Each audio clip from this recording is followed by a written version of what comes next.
I bought a house a few months ago and moved in last month. The previous owner was a friendly old man that could no longer live alone, so he decided to sell and move in with his daughter. Just to be clear now, apparently he had been allowing use of his driveway to his disabled neighbor lady, largely because street parking is extremely limited, and what little street parking there is pretty much instantly occupied. What I am saying is, unless you have a driveway, you end up having to park a good 5-minute walk away, and that's the best case scenario. I put disabled in quotation marks because the lady in question is just really overweight, and I am not sure if that counts as disabled. Obviously I was unaware of this, so I was surprised to see a large SUV parked in my driveway when I moved in. I ended up having to knock on several doors asking whose car it was because the movers could not stand still on the busy road too long. I figured out it was the neighbor's car, so after a good 10 minutes of knocking, an extremely angry enormous lady opened the door. I told her to move the car, and she immediately started arguing that the neighbor said it was fine. I told her he moved out. I moved in, and no, it is not fine, and to move it because the movers need to unload my stuff. She begrudgingly did. I ended up seeing her walking back half an hour later, completely wet with sweat. Now a few days later I went back to work, and lo and behold, the SUV is parked in my driveway again. I go over there again, spend 20 minutes knocking on the door before this lady opens the door, again, visibly angry. I tell her to move her car. My driveway is not public parking. She protests, saying her ankles can't take walking the distance, and claims I can easily walk. I tell her that while that might be true, it's my goddamn driveway and I want to park there myself. Again she moves her car. Again I spot her half an hour later drenched in sweat making her way home. Well, it happened again a week ago, and this time she would not open her door. I got tired of it and had her SUV towed. She of course came to my house to scream at me. I told her to get the hell off my property. A few days later I had a small fence installed with a lock on it to make sure it did not happen again. I have since been getting dirty looks from her and one other neighbor, and when I told my mom, she told me I should be nicer to people. I do feel sort of bad too. She clearly struggles with the walk after all. My son's dad is going through some financial issues at the moment and struggling to make ends meet, and I try to be understanding. I try my best to give my son nice things. Now his nice clothes are reserved for going out. If he wants to play, that's fine, but he can go and play clothes. I do not want him playing in those clothes, and I sent him over there with a bag of causal clothes. We go to mass every Sunday and I have him dressed nicely. Now during mass I gave him to my ex because at that point it is now his week to stay with Alex. However, every single time, Alex will come back to me and his clothes will be wrecked, whether it's played in dirt, ripped. The buttons are off, the jeans are stained or ripped as well. I've thrown out multiple shoes because my ex will not have him change into the play clothes that I sent him in and just let him play in the nice clothes. I do not have him like this all the time. I don't have him dressed dressy or in his nice clothes all the time, just when we're going to something important. Most of the time he's in stuff that he can play in, and comfortable clothes. It's not like I have him in that all the time to where I'm always stopping playtime to change. At this point I'm so over the nice clothes being ruined because he refuses to dress him and play clothes for whatever reason. So before mass ends I will have my son take off the nice clothes and dress in casual clothes. I've been doing this for about 2 months now, and it has helped my bank account a lot to not have to spend a fortune whenever they get wrecked. I'll also point out that I tell him this multiple times. Every single time he brings him back with nice clothes being ruined, I will send him a message reminding him to please put him in play clothes before he plays in the mud or the park, etc. However, lately my ex has been very upset that I'm not sending him in nice clothes.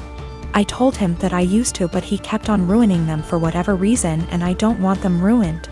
He's saying that I'm flaunting in his face that he's broke right now and can't afford to buy him such nice clothes. That is not at all the case. I said that that is his own insecurity talking because I have never ever done that, and I'm giving him multiple chances. I'd even be fine if he at least washed them to the point where they weren't unwashable and stained. However, he keeps saying that I am rubbing in his face that he can't buy him nice clothes right now. He needs those clothes whenever they go out to somewhere nice, and I'm being an asshole to him because he lets his kid play, and I don't want him to enjoy his time with his son and they're just clothes. I said if it has such a little significance to him then he doesn't need them that bad, and there is no argument here. He's pissed at me. I told her to a couple of my friends and family and they agree that I'm the insensitive to his situation. My cousin turned 18 recently. She's in high school. She doesn't have a car, and during her birthday weekend, thought her parents were going to buy her one. They didn't get her one and she was pretty upset. I should note that I'm not very close with my cousin, or the rest of my extended family for that matter. I only heard about this through the grapevine from my dad. Anyway, my cousin texts me on the Friday before her birthday asking if she can take my car. I just leased a new Ford Escape, to the mall and then for an out-of-town road trip with her friends over the weekend. I tell her no. She begs and pleads with me. I tell her no again. My car is for me to drive and for me only. If she wants her own car, she can save up and buy one. She calls me and says that I ruined her birthday and that she's embarrassed because her friends think she got a car for her birthday and she doesn't have one. I don't respond to her and think nothing of it. The weekend comes and I sleep in very late on that Saturday, waking up at 1 p.m., don't judge. Even though my car is parked in my driveway and my gate is closed, I come to realize that someone egged and TP'd my car. With many, many eggs and 5 to 6 rolls of TP.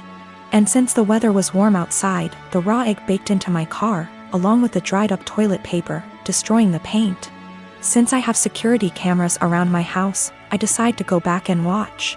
At around 9:30ish that morning, I see my cousin and a bunch of her stupid friends vandalizing my car. I'm surprised she didn't smash the windows and poke holes in the tires too. I press charges and my cousin is in legal trouble.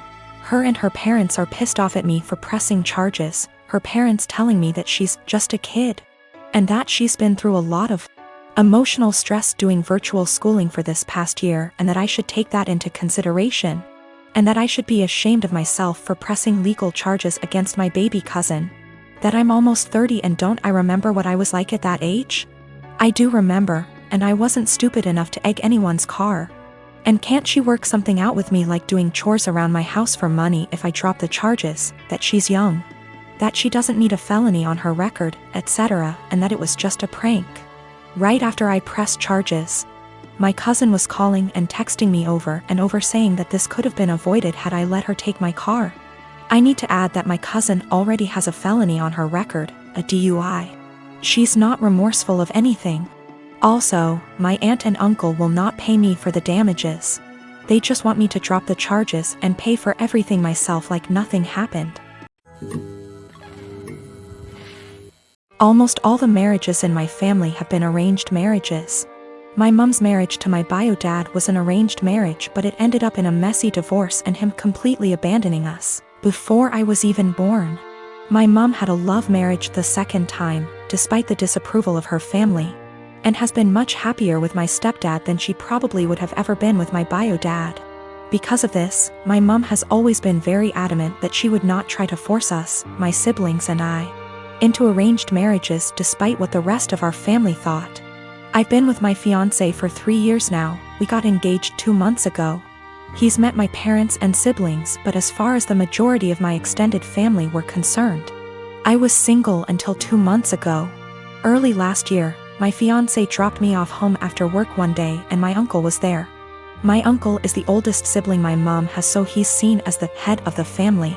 He thinks he has a say in what the rest of us do.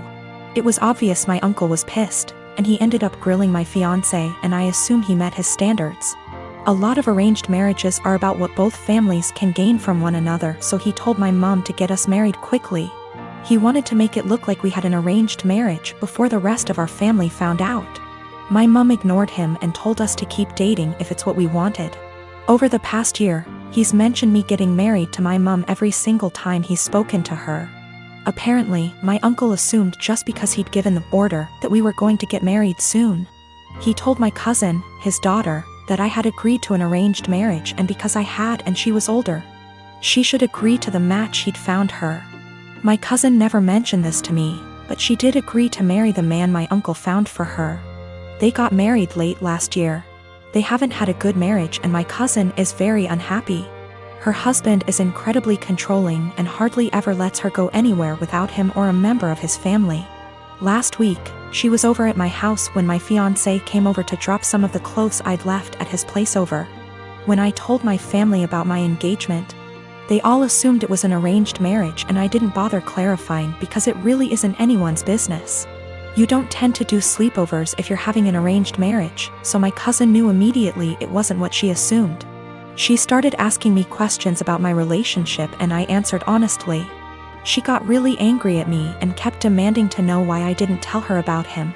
The thing is, I'm very close to this cousin, but I also know how our family is about dating, and I didn't want my male cousins trying to strong-arm my fiancé. They've jokingly threatened this before. She pretty much blamed me for her arranged marriage and said she only agreed because she thought I was going to have one too, and if I had told her I had a boyfriend, she would have had the courage to stand up to her family. She hasn't spoken to me since.